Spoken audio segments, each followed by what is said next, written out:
Hello बच्चों। आज twelfth physics में आप सभी का स्वागत है। आज हम ट्वेल्थ फिजिक्स में सबसे इंपॉर्टेंट क्वेश्चन बायोसेवर्ट नियम को पढ़ेंगे, जो परीक्षा में काफी इंपॉर्टेंट है। अब बायोसेवर्ट ने जो नियम दिया उसके पहले हम ओस्टेड के बारे में बात करते हैं। तो ओस्टेड ने क्या करा कि जब वो प्रैक्टिकल कर रहा था तो उसने क्या करा, एक वायर में क्या करा, उन्होंने करंट को सप्लाई करा। जब करंट को सप्लाई करा तो उनके पास में एक चुंबकीय सुई रखी थी। तो जब उस वायर के अंदर से जब करंट फ्लो हो रहा था, है ना, करंट उसके अंदर से बह रहा था, तो उन्हें देखा कि जो चुंबकीय सुई है उसके अंदर विक्षेप उत्पन्न हो गया। विक्षेप मतलब उसके अंदर रिफ्लेक्शन, या अपन कह सकते हैं उसके अंदर कुछ हलचल उत्पन्न हो गई। तो जब उन्होंने देखा कि यार अगर मैं वायर के अंदर धारा प्रवाहित कर रहा हूँ और चुंबक के अंदर कुछ विक्षेप उत्पन्न हो रहा है, मतलब मेरे इस वायर के अंदर धारा प्रवाहित करने पर चुंबकीय क्षेत्र उत्पन्न हो रहा है। ठीक है। उसके बाद उन्होंने और आगे रिसर्च करे। उसी रिसर्च को आगे फिर किसने बढ़ाया? बायोसेवर्ट नामक वैज्ञानिक ने। बायोसेवर्ट ने भी यही बोला कि अगर हम किसी वायर में क्या करते हैं, किसी चालक तार के अंदर अगर हम धारा को प्रवाहित करते हैं तो चुंबकीय क्षेत्र उत्पन्न होता है। तो कितना चुंबकीय क्षेत्र होता है, तो ये बताया बायोसेवर्ट ने। तो उसे हम बोलेंगे बायोसेवर्ट का नियम या लाप्लास का नियम। ठीक है। अब बायोसेवर्ट का नियम क्या होता है कि मैंने एक वायर लिया, है ना। बायोसेवर्ट के नियम में मैंने क्या बोला है कि एक वायर लिया, इस वायर को नाम दे दिया मैंने ए बी। ठीक। और इसके अंदर मैंने धारा प्रवाहित करी, कितनी? आई। एक वायर ए बी लिया, उसमें मैंने आई धारा प्रवाहित करी। इस वायर में मैंने एक छोटा सा अल्पांश ले लिया और इस अल्पांश को नाम दे दिया ए बी, है ना। बायोसेवर्ट ने किसके बारे में बताया? जो भी अपने प्रैक्टिकल करे उन्हें एक छोटे से अल्पांश वायर के बारे में करे। तो एक वायर ए बी, उसका एक अल्पांश क्या ले लिया मैंने? A b. ठीक। ये अल्पांश ए बी है, इसको थोड़ा सा बड़ा लिख देता हूं मैं। अल्पांश ए बी है तो इसकी लंबाई भी कुछ होगी। तो इस अल्पांश ए बी की लंबाई मैंने मान ली डीएल। अल्पांश ए बी की लंबाई क्या मान ली मैंने? डीएल। अब जब मैं इसके अंदर धारा प्रवाहित करूंगा, इस वायर में धारा प्रवाहित करूंगा, तो चुंबकीय क्षेत्र उत्पन्न होगा। तो ये जो अल्पांश है इसके अंदर भी कितनी धारा प्रवाहित होगी? आई धारा प्रवाहित होगी। तो ये अल्पांश भी कुछ न कुछ चुंबकीय क्षेत्र उत्पन्न करेगा। तो चुंबकीय क्षेत्र उत्पन्न करेगा तो कितनी डिस्टेंस पर कितना उत्पन्न करेगा? तो मैंने बोला कि मैं कितनी दूरी पर ज्ञात करूं? आर दूरी पर। कोई बिंदु मैंने ले लिया पी, इस बिंदु पी पर कितना चुंबकीय क्षेत्र उत्पन्न होगा, ये किसने बताया? तो बायोसेवर्ट नामक वैज्ञानिक ने बताया। ठीक है।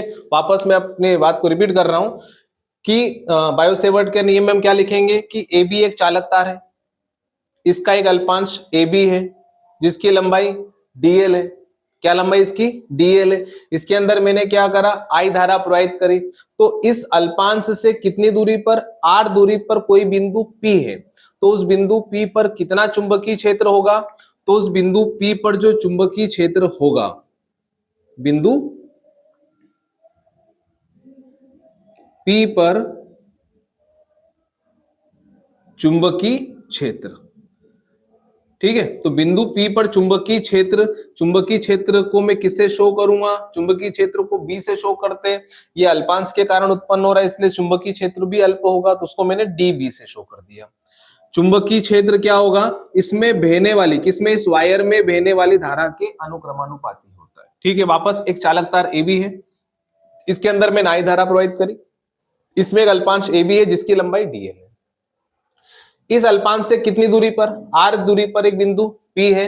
धारा प्रवाहित करूंगा तो ऑस्टेड ने पहले ही बता दिया चुंबकीय क्षेत्र उत्पन्न होगा। तो अगर मैं इसमें धारा प्रवाहित करूंगा तो अल्पांश के कारण कितना चुंबकीय क्षेत्र उत्पन्न हुआ?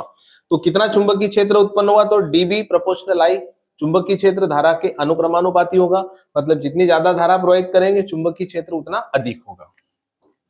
दूसरा बोला उसने कि जो चुंबकीय क्षेत्र होता है ये अल्पांश की लंबाई के अनुक्रमानुपाती होता है। मतलब अल्पांश की हम लंबाई बढ़ाएंगे, मतलब वायर की लंबाई बढ़ाएंगे तो चुंबकीय क्षेत्र बढ़ेगा। एक और बात उन्होंने बोली कि जो चुंबकीय क्षेत्र उत्पन्न होगा ये प्रोपोर्शनल होगा साइन थीटा के। अब थीटा कौन? तो देखना जरा, ये अल्पांश है, ये कौन है? अल्पांश ए बी, और ये अल्पांश से उस बिंदु को मिलाने वाली रेखा, ये अल्पांश ए बी और ये अल्पांश को बिंदु पी से मिलाने वाली रेखा, ये इनके बीच बना कोण। किसके बीच कोण बना? अल्पांश और अल्पांश को बिंदु पी से मिलाने वाली रेखा के बीच बना कोण। कोण और साइन को हम बोलते हैं ज्या। कोण की ज्या के अनुक्रमानुपाती। कौन? चुंबकीय क्षेत्र। ठीक है। तो इस अल्पांश के कारण जो बिंदु P पर चुंबकीय क्षेत्र उत्पन्न हो रहा है वो अल्पांश और अल्पांश को बिंदु P से मिलाने वाली रेखा के बीच बने कोण की जा के अनुक्रमानुपाती होता है।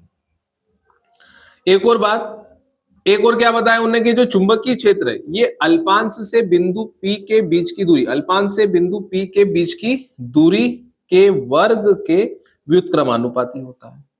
ठीक, ये चार बातें बोली उन्होंने। इक्वेशन नंबर इसको फर्स्ट दे दिया, सेकंड, थर्ड और इसको मैंने बोला 4। अब मैं क्या लिखूंगा कि समीकरण 1, 2, 3 व 4 को मिलाकर लिखने पर, मैं उपरोक्त जो चारों बातें जो बायो-सेवर्ट ने बोली उनको मैं मिलाकर लिख रहा हूं।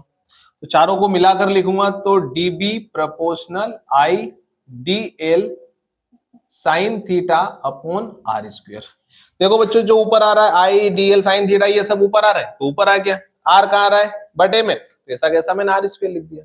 अब हम जानते हैं कि जब भी मैं प्रोपोर्शनल का चिन्ह हटाऊंगा, मैं क्या कोई भी हटाएगा और अगर इसकी जगह बराबर रखेगा तो उसको एक नियतांक लेना पड़ेगा, नहीं? तो मैंने नियतांक क्या ले लिया भैया, के। अब ये जो के एक नियतांक है, ये के किस पे डिपेंड करेगा, तो के का मान डिपेंड करेगा मापने की पद्धति पर। किस पर, मापन की पद्धति पर। अब मापन की पद्धति हम दो प्रकार की पढ़ेंगे या पढ़ चुके हैं छोटी क्लास में 11th में।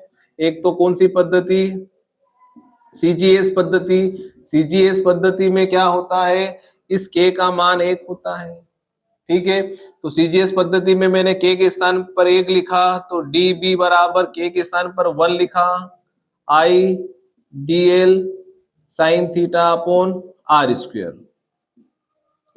ठीक है। तो क्या बनाइए, i d l sine theta upon r square. ये आ गया चुंबकीय क्षेत्र का सूत्र। किसके नियम से, बायो-सेवर्ट के नियम से। कौन सी पद्धति में आया, तो सीजीएस पद्धति में। सीजीएस पद्धति में इसका मात्रक होगा भैया गॉस या ऑस्टेट, ठीक है। गॉस भी वैज्ञानिक के नाम पर आधार पर मात्रक है और ऑस्टेट भी। ये कौन सी पद्धति में आ गया, सीजीएस पद्धति में। अब अगला किसके लिए, इसी को हम आगे बढ़ाएं। ये सीजीएस पद्धति में रखा मैंने। अब ऐसा कैसा के का मान किसके लिए, अगला तो एसआई पद्धति या एमकेएस पद्धति। तो एमकेएस पद्धति में के का मान होता है म्यू 0 अपॉन 4 पाई। के का मान कितना होता है, म्यू 0 अपॉन 4 पाई। म्यू 0 को हम क्या बोलते हैं, माध्यम की चुंबकनशीलता। अब ये जो हमारे, इसको मैंने दे दी इक्वेशन नंबर 4 हो गई थी ना, इसको आप 5 दे दो चाहो तो। अब के का मान क्या पुट कर दो समीकरण नंबर 5 में, एमकेएस पद्धति के लिए डीबी बराबर के स्थान पर क्या लिखा, mu 0 upon 4 pi i d l sine theta upon r square, ठीक है। ये इक्वेशन नंबर आ गई हमारी, इसको दे दो भले आप चाहो तो 6, ठीक है।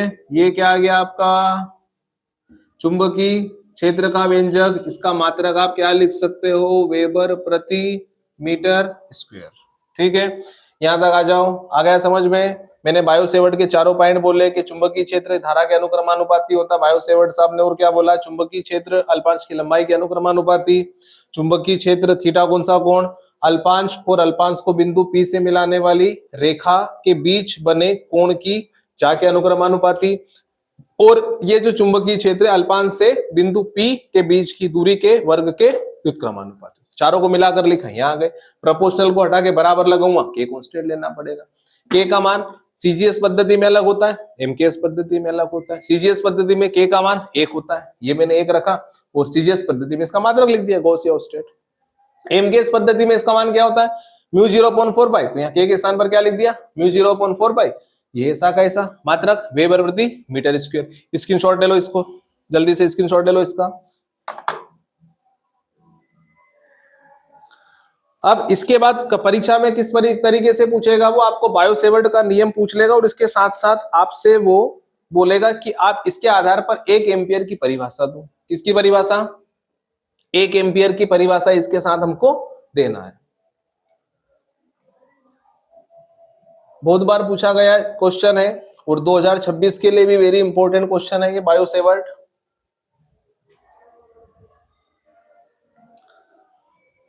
अब यहां तक तो हम आ गए। हमें परिभाषा किसकी देना है? 1 एम्पियर की। किसकी परिभाषा देना है? 1 एम्पियर की। 1 एम्पियर की परिभाषा देना है।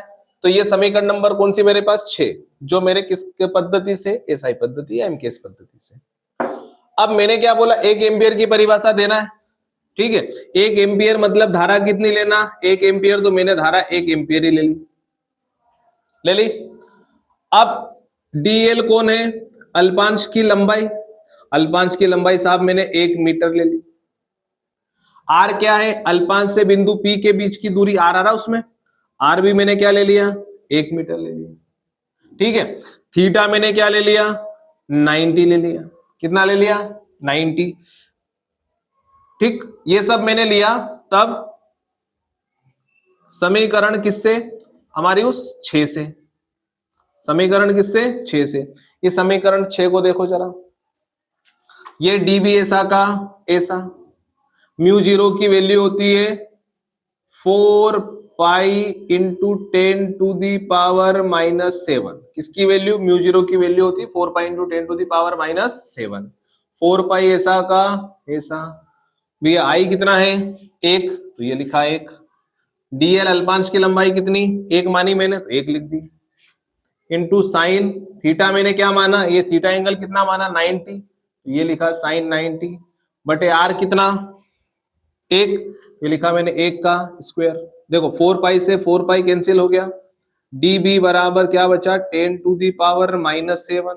ठीक है, ये 1 इंटू 1 खत्म। साइन 90 की वैल्यू 1, नीचे 1 का स्क्वायर 1, तो डीबी की वैल्यू आ गई 10⁻⁻⁷। ये मैग्नेटिक फील्ड कितना आ गया साहब? 10⁻⁻⁷ वेबर प्रति मीटर स्क्वायर। ये चुंबकीय क्षेत्र कितना आया? 10⁻⁻⁷। ये कब आया? जब मैंने धारा कितनी ली इस वायर में? 1 एम्पियर। अल्पांश की लंबाई कितनी ली? 1 मीटर। और अल्पांश से बिंदु P के बीच की दूरी कितनी ली? 1 मीटर। यहां तक कोई समस्या नहीं। मैंने थीटा क्या लिया? 90 लिया। थीटा क्या लिया? 90 लिया। अब थीटा 90 कब कब होता है? तो इसको थोड़ा सा इस चित्र से देखना। ये मैंने बोला ये क्या है? सर्कल, एक वृत्त है। ये इसका क्या हो गया? केंद्र हो गया। अच्छा, अगर ये केंद्र है तो ये इसकी क्या होती है? त्रिज्या। ठीक है, और हम जानते हैं त्रिज्या हमेशा वृत्त की परिधि पे लंब होती है। तो ये एंगल कितना है? 90। कितना है? और इसको अगर मैं थोड़ा सा मान लू कि ये अल्पांश है, ये क्या है? तो ये हो गया अल्पांश, और ये अल्पांश को इस बिंदु से मिलाने वाली रेखा, मतलब ये ए बी, और ये हो गया पी, और ये एंगल हो गया कितना? 90। ठीक है, तो इसको अगर हम देखते हैं ना, अगर गणित हमारे वृत्त वाले टॉपिक पे चलते हैं, तो ये कहलाता है चाप। क्या कहलाता है? ये चाप। आर्क कहलाता है। ये हमारी त्रिज्या, रेडियस। ठीक है, तो ये चाप और ये त्रिज्या एंगल कितना बना रही है? 90। सुनना जरा ध्यान से, ये चाप, ये त्रिज्या, ठीक, और ये एंगल कितना? 90। इसको इस चित्र से जोड़ूं तो ये चाप, ये चाप को केंद्र से मिलाने वाली रेखा, या इसको बोल सकता हूं त्रिज्या, और ये कोण कितना लिया मैंने? 90। ठीक है, अब सुनना जरा ध्यान से। अब मैं 1 एम्पियर की परिभाषा बोल रहा हूं सबको मिलाकर। 1 एम्पियर वह धारा है। और एक और चीज, ये चुंबकीय क्षेत्र का उत्पन्न हो रहा है बिंदु P पर, मतलब यहां पर केंद्र पर। ठीक है, तो 1 एम्पियर वह धारा है जो 1 मीटर, इसको मैंने 1 मीटर लिया अल्पांश को, जो 1 मीटर लंबाई के चाप, 1 मीटर लंबाई के चाप और 1 मीटर त्रिज्या, इसको मैंने बोला ना, ये क्या हो गई आपकी? त्रिज्या। 1 मीटर त्रिज्या के केंद्र पर कितना? 10⁻⁻⁷ वेबर प्रति मीटर स्क्वायर का चुंबकीय क्षेत्र उत्पन्न करते हैं। ठीक है, वापस ये कौन? अल्पांश। ये अल्पांश, और मैंने इसको इस चित्र में शो करा। यहां क्या हो गया? चाप, और ये हो गई त्रिज्या, और ये हो गया केंद्र। ये चाप, त्रिज्या, केंद्र। केंद्र पर कितना चुंबकीय क्षेत्र? इतना चुंबकीय क्षेत्र। समझ गए?